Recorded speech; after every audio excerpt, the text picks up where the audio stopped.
failure as much as you respect success. In fact, fear people who have not failed. They are too innocent to counsel you.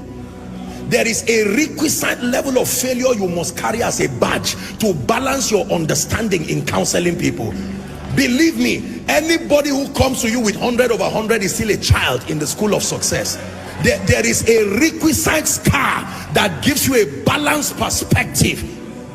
Have you failed enough to be able to talk to me? Don't tell me all the stories. I just prayed and the person was healed. I just spoke and they gave me an auditorium. You are not the person to counsel me. I respect you. Carry your results until you learn the other side of life.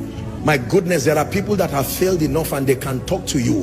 When they talk to you, they utter from their pain. Their pain has been turned to wisdom. Every sentence is a life lesson. A woman who tells you, I have been barren for 10 years. Now God gave me 3 sets of twins. Forget the twins and learn wisdom. Don't just respect crowns, respect scars. The wise respect both scars and crowns. Can I encourage someone? Your failure is still an asset. Don't throw it, archive it. It will be one of the qualifiers for your speaking to people tomorrow. Apostle, I have cried, I have failed in life. I know what it means to be an irresponsible father. Don't throw that experience, archive it. One day you will use from that wisdom and mentor an arrogant young man who thinks life is so easy. Most times when we are starting out in life, because of the leverage of prayer, the prophetic, or generally life just playing games with you, you can believe life is so easy and you are wondering, so why are people crying like this? I just got married and 3 months it's been so rosy. In fact, my wife is the best thing that has happened to me. And you go online and embarrass yourself. And someone who has been married for 15 years, he said, may God help you. After 2 years, you just turn and start saying life is unpredictable. All these unwise things that people do. Do not just respect those who have succeeded alone. Respect those who have failed. Not everybody fails. Respect those who have failed.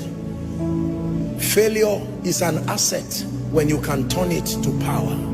Paul said, let no man trouble me. It is not only anointing that I have, there are scars.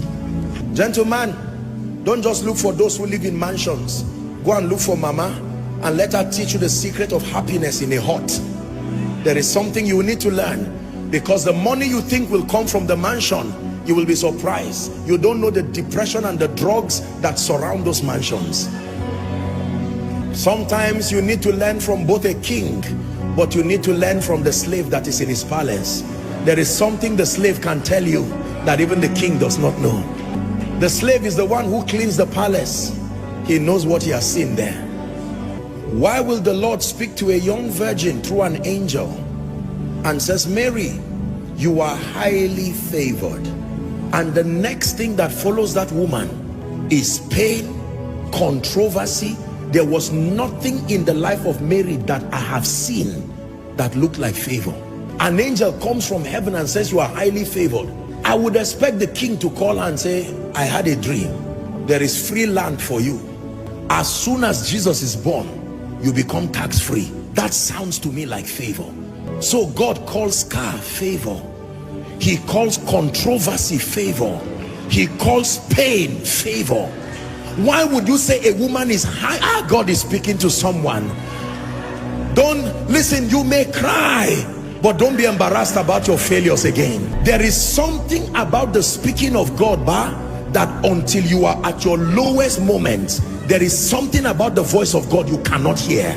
There is a pain requirement to hear certain things about God.